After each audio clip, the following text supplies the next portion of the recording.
Hello guys, welcome to Talia Tales. দেরি না করে চলো শুরু করা যাক আমাদের প্রথম সিরিজ এক্সপ্লেনেশন জার্নিতে। থাম্বনেল দেখে নিশ্চয়ই বুঝে গেছো জার্নির শুরুটা হচ্ছে কিংডম নামক কে ড্রামা দিয়ে, যা অবশ্যই হরর, মিস্ট্রি, থ্রিলার জনরার অন্তর্ভুক্ত। কাহিনীতে প্রবেশের আগে চলো কাস্টিংয়ে কারা আছে দেখে নিই। ইনি হলেন কাহিনীর হিরো যুবরাজ লি চ্যাং।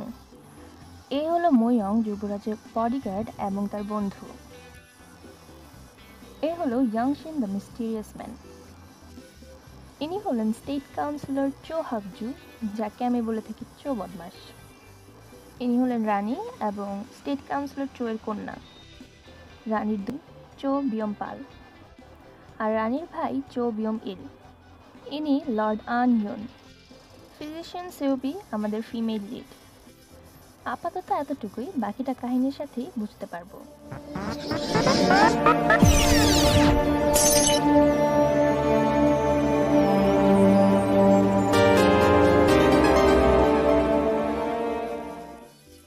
কাহিনী শুরু হয় জোজিয়ন ডাইনেস্টির হানিয়াং থেকে, যেখানে বসবাস রাজ পরিবারের।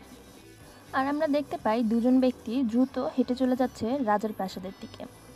তারা হলো ফিজিশিয়ান লি এবং তার শাগরেদ ড্যানি। ভেতরে ঢোকার আগে ফিজিশিয়ান লি ড্যানিকে সাবধান করে দিল যেন কোনোভাবেই সে রাজার বেড চেম্বারের দিকে না তাকায়। তৎক্ষণাৎ সহমত জানালেও ভেতরে গিয়ে ড্যানির অবস্থা হয় কিউরিওসিটি কিল দ্য ক্যাট। বেচারা ড্যানি। সিন শিফট হয় হানিয়াংয়ের বাজারে, যেখানে একটি নোটিশে লেখা ছিল রাজার মৃত্যু হয়েছে এবং নতুন সূচনা ঘটবে। আর তখনই এন্ট্রি ঘটে চো বদমাসের ছেলে চো বিয়ম ইলে। চো বিয়মে দুর্ধর্ষ chief of royal guard. Notice দেখে সে তার সৈন্যদেরকে হুকুম দিল তাদের সকলকে বন্দি করতে, যারা এই নোটিশ লাগিয়েছে, নোটিশ লিখেছে এবং নোটিশের ইনস্ট্রাকশন দিয়েছে। সেই সাথে তাদের পরিবারগুলোকেও হত্যা করতে বলল। আরও বলল তাদেরও হত্যা করতে হবে যারা এই নোটিশ লাগানোর সময় কিছু করেনি। বলা মাত্রই দুজন সৈনিকের ধর থেকে মাথা আলাদা করে দেওয়া হলো। এর পরের দৃশ্যে দেখা যায় স্কলারদেরকে বন্দি করা হচ্ছিল দেশদ্রোহের অপরাধে। মন্ত্রীরাও এসব নিয়ে কথা বলছিলেন, কিভাবে স্কলারদের বন্দি করা হচ্ছে, ওই নোটিশটা লেখা হয়েছে, আর রাজার অসুস্থতা সম্পর্কে। রাজা, যিনি আজ 10 দিন যাবৎ অসুস্থ, তাকে রানী আর তার বাবা ছাড়া কেউ দেখেনি, যে কারণে চোকলানের উপরও তাদের সন্দেহ হচ্ছিল। পরের দিন সকালে দেখা গেল স্কলারদের উপর পাশবিক নির্যাতন হচ্ছে আর মন্ত্রীরা বসে বসে তামাশা দেখছেন আর দেশদ্রোহিতার স্বীকারোক্তি চাইল। তখন তাদের মধ্যে একজন বলে উঠল, আমাদেরকে দেশদ্রোহী বলছো? দেশদ্রোহী তো রানী ও তার চোকল্যান, যারা নিজের প্রাচুর্য করতেই ব্যস্ত। আর এমন রাজা বেঁচে থেকে কী লাভ যে দেশকে তুলে দিয়েছে চোকল্যানের হাতে। আর চোকল্যানের সবচেয়ে বড় জানোয়ারটা হলো চো হাক জু। এই কথা শুনে চো হাক জু বেরিয়ে এলো আর বলা শুরু করলো, তোমরা রাজার মৃত্যু চাও, তবে কি তোমরা দেশদ্রোহী নও? আর তোমাদের নতুন সূচনা, কে হবে সে? কে হবে তোমাদের নতুন রাজা? যুবরাজ লি চ্যাং। আর দেখা পেয়ে যায় যুবরাজ লি চ্যাংয়ের, যে রানীর বাড়ির সামনে তার জন্য অপেক্ষা করছিল। অবশেষে মহারানী দেখা দিলেন আর শুরু হলো তাদের জটিল কথোপকথন। এই সময় আমার নড়াচড়া করতে অসুবিধা হচ্ছে, যেন এখানে প্রতিদিন এসে অপেক্ষা করার অর্থ কি যুবরাজ? যুবরাজ বলতে শুরু করলো, আমার বাবা আজ 10 দিন যাবৎ অসুস্থ। আমি তাকে দেখতে পাইনি, তার সেবা করতে পারিনি বলে আমার হৃদয় ভারাক্রান্ত। আপনার কাছে এসেছি অনুমতি চাইতে, যেন আমি তার সেবা করতে পারি। রানী বলল, মহারাজ গুটি বসন্তে আক্রান্ত, তার সেবা করতে গিয়ে যদি তুমি অসুস্থ হয়ে পড়ো তাহলে দেশ চালাবার ভার নেবে কে?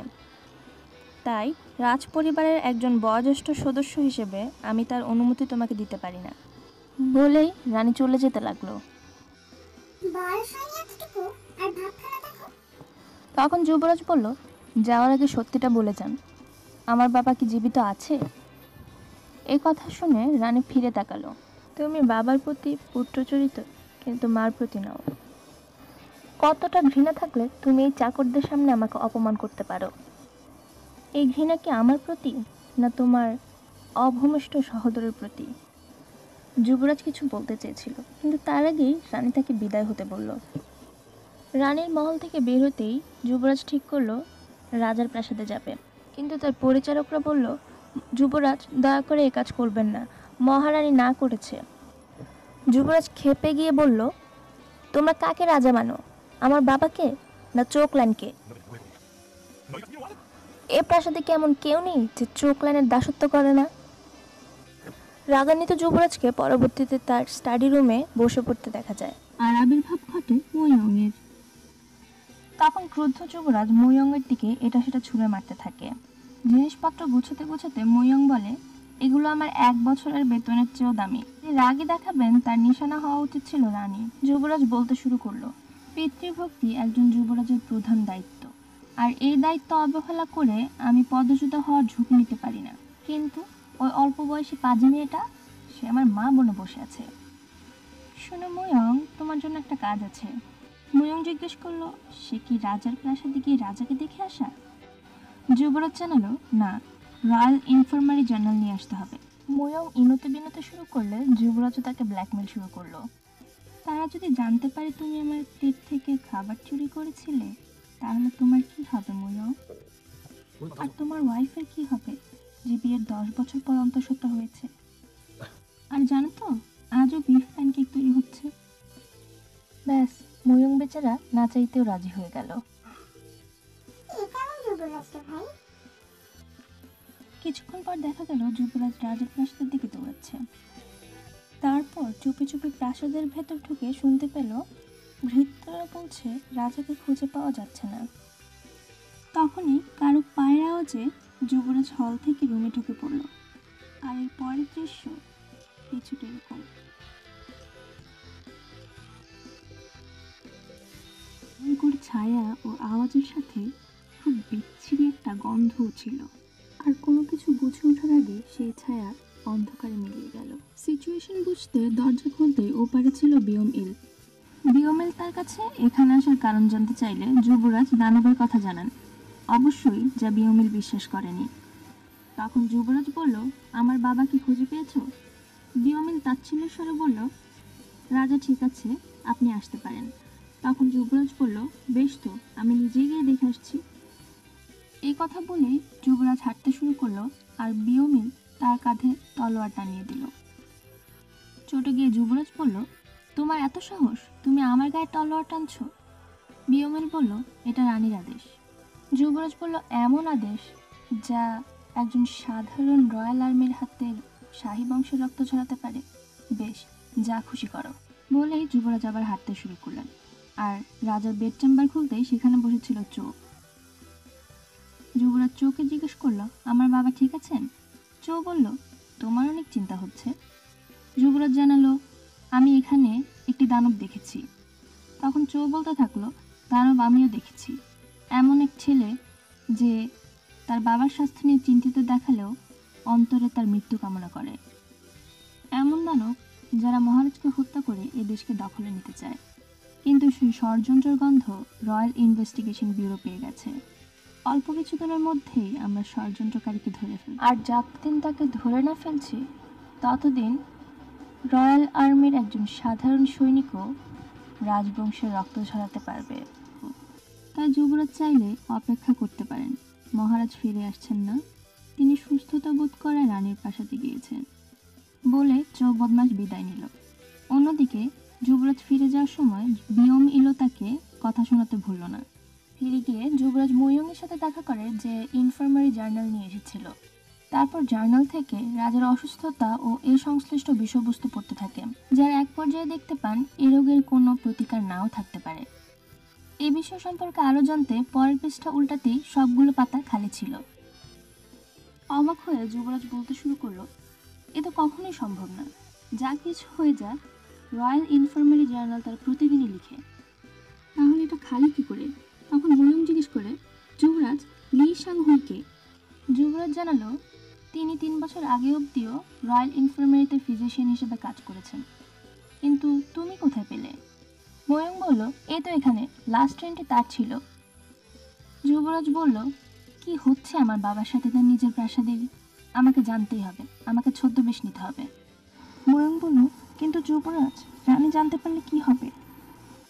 যুবরাজ ক্রুদ্ধ হয়ে বলল, মহারানী আমাকে রাজার প্রাসাদে যেতে নিষেধ করেছে, প্রাসাদের বাইরে নয়। তাছাড়া এই বিষয়ে যেন কেউ কিচ্ছুটি জানতে না পারে, শুধু তুমি আর আমি যাচ্ছি। ময়ূর বলল, তাহলে বিফ প্যানকেকের কি হবে? আর তার পরবর্তী দৃশ্যে আমরা দেখতে পাই ডংনার জিউলহুন। জিউলহুনের রোগীদের চিকিৎসা করা হয়, আর তার মালিক হলো ফিজিশিয়ান লি। যেখানে একজন রোগী খাবার নেড়ে চেড়ে না খেয়ে শুয়ে পড়ল, যা দেখে সিওবি বলল, তোমার খেয়ে নেওয়া উচিত, তবে তাড়াতাড়ি সুস্থ হয়ে যাবে। তার কথা শুনে সেখানে বসে থাকা ইয়ংশিন বলে, তুমি এগুলোকে খাবার বলো? রোগ মুক্তির আগে এই লোকগুলো না খেয়ে মারা যাবে। সিওবি বলল, সরকার বলেছে আমাদের জন্য চাল পাঠাবে, ততদিন অপেক্ষা করো। ইয়ংশিন বলল, হ্যাঁ বসে থাকো, প্রতিদিনই এই চালের অপেক্ষায় মানুষ মারা যাচ্ছে। সিওবি ইয়ংশিনের কাছে এলো আর একটু ক্রুদ্ধ হয়ে তার কাপড়ের নটগুলো টাইট করে বেঁধে দিল। ইয়ংশিন জিজ্ঞেস করলো, করছোটা কি তুমি? সিওবি বলল, এদেরকে খাবার খেতে হবে, তাই কি বলছো সাবধানে বলো। কথা বলে সিওবি যেতে লাগলো, কিন্তু ইয়ংশিন তাকে জিজ্ঞেস করলো, ফিজিশিয়ান লি কোথায়? আমি শুনেছিলাম তিনি বেস্ট, তাই এখানে এসেছি। উত্তরে সিওবি বলল, তোমার কথা এমনিতেই ভালো হয়ে যাবে যদি তুমি তোমার মুখটা বন্ধ রাখো। কিছুক্ষণ পর ফিজিশিয়ান লিকে ফিরে আসতে দেখা যায়, আর সবাই তাকে ওয়েলকাম করতে যায়। উৎসুক জনতা তার বাক্সে কি আছে আর ড্যানি কোথায় তা জানতে চায়। লি শুধু বললেন, অন্ত্যেষ্টিক্রিয়ার প্রস্তুতি নাও, আর সকলের কোনো প্রশ্নের উত্তর না দিয়ে সেখান থেকে প্রস্থান করলেন। সবাই তখন বাক্স খুলতে যায়, আর বাক্স খুলেই হতভম্ব হয়ে যায়। বাক্সে ছিল ড্যানিয়ের ক্ষতবিক্ষত রক্তাক্ত দেহ, যা দেখে সিওবি দৌড়ে ফিজিশিয়ান লির কাছে যায় আর জিজ্ঞেস করে হানির কি ঘটেছিল। ফিজিশিয়ান লি অন্যমনস্ক হয়ে বলতে থাকে, কিচ্ছু হয়নি, কিচ্ছু হয়নি, কিচ্ছু হয়নি। তার পরের দৃশ্যে হানিং দেখতে পাই, যেখানে মন্ত্রীদের সভা বসেছিল, আর তার সভাপতিত্ব করছিল অবশ্যই চৌবদমাস। বলে নেওয়া ভালো, মন্ত্রীদের দুটি দল, এক যারা রাষ্ট্রের পক্ষে অর্থাৎ যুবরাজ ও স্কলারদের পক্ষে, অন্য যারা চো ক্ল্যানের অর্থাৎ চোয়ের পক্ষে। আর চোয়ের ক্ষমতা এতই বেশি যে যারা তার বিপক্ষে তারাও সরাসরি কখনো তার বিরোধিতা করতে পারে না। তাই একজন মন্ত্রী, যিনি যুবরাজ ও স্কলারদের পক্ষে কথা বলছিল, তার ঘাট চেপে ধরল, আর বাকিদেরও ভুলভাল বুঝিয়ে ঘোষণা করে দিল যুবরাজ লি চ্যাংই দেশদ্রোহী, আর তার সৈন্যদেরকে আদেশ দিল তৎক্ষণাৎ যুবরাজকে বন্দি করতে। আদেশ অনুযায়ী বিওমিল যুবরাজের প্রাসাদে ঢুকে পড়ল, আর তার ভৃত্যদের টেরোরাইজ করা শুরু করলো। তখন যুবরাজের কোর্ট লেডি জানালো তাকে সকাল থেকে খুঁজে পাওয়া যাচ্ছে না। তারপরও বিওমিল চলে যাওয়ার সময় এই বেচারাকে হত্যা করলো। তারপর দেখা যায় যুবরাজ মুইয়ং কার খোঁজে বস্তিতে ঘুরে বেড়াচ্ছে। অবশেষে তারা পার্ক জংইয়ংকে খুঁজে পায়, যে রয়্যাল ইনফার্মারির একজন পেয়ারা, এবং তার কাছে লিসাং সম্পর্কে জানতে চায়। পার্ক জংইয়ং জানায় লিসাং ইতিমধ্যে ফিরে গেছে, কারণ তার সাথে যে ছেলেটি এসেছিল সে মারাত্মকভাবে অসুস্থ হয়ে পড়েছে। অসুস্থতার লক্ষণ জানতে চাইলে পার্ক জানায় এটা কোনো রোগ নয়, বরং তার সমস্ত শরীরে ক্ষত চিহ্ন যেন কোনো অতিকায় দানব তাকে কামড়েছে। হানেয়াংয়ে ফেরার পথে যুবরাজ থেমে গেলে মুইয়ং বলে, এভাবে তো আমরা ধরা পড়ে যাব। তখন যুবরাজ বলে, ওটা যদি উত্তর হয় তাহলে ডংনা ওইদিকেই। অবাক হয়ে মুইয়ং জানতে চায় যুবরাজ কি করতে চান। তখন যুবরাজ বলে, আমি ডংনাতে যেতে চাই। ডংনায় যাওয়া নিয়ে দুজনের মধ্যে আর্গুমেন্ট হতে থাকলে এক পর্যায়ে মুইয়ং বলল, এভাবে আপনি মারা পড়বেন যুবরাজ। তখন যুবরাজ বলল, ওখানে ফিরে গেলে আমি এমনিতেও মারা পড়ব। বলল, দেশদ্রোহের শাস্তি আপনাকে ওরা দিতে পারে না, কারণ আপনি তা করেননি।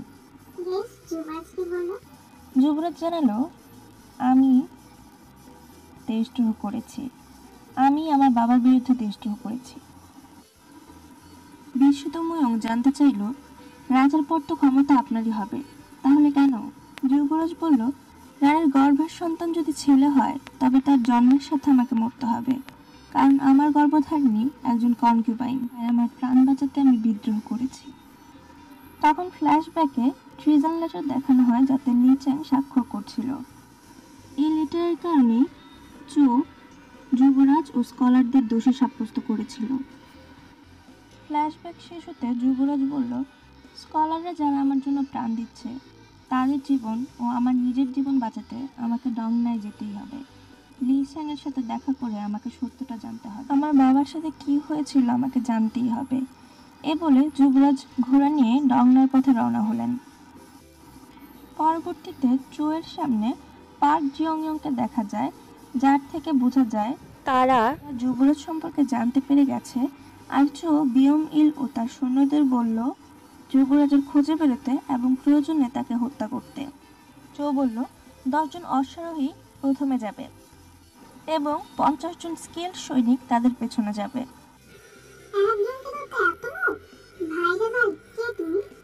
এরপর যুবরাজকে দেখা যায় ডংনার পথে ছুটে চলতে। ডংনায় ঔষধি তুলে সিওবি ফিরে এসে দেখে সবাই গোগ্রাসে খাবার গিলছে, যা দেখে সিওবি খুশি হয়ে রান্নাঘরে গিয়ে দেখে ইয়ংশিন রান্না করছে।